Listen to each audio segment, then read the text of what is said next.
சங்கீத புஸ்தகம் 1ஆம் அதிகாரம் 1ஆம் வசனம் முதல்.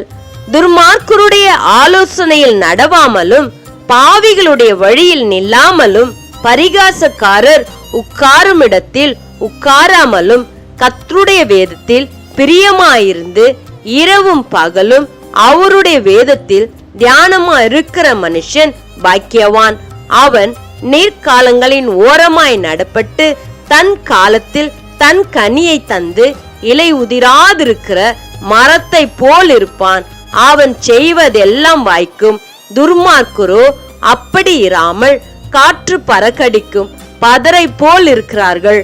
ஆகையால் துர்மார்க்கர் நியாய தீர்ப்பிலும் பாவிகள் நீதிமான்களின் சபையிலும் நிலை நிற்பதில்லை.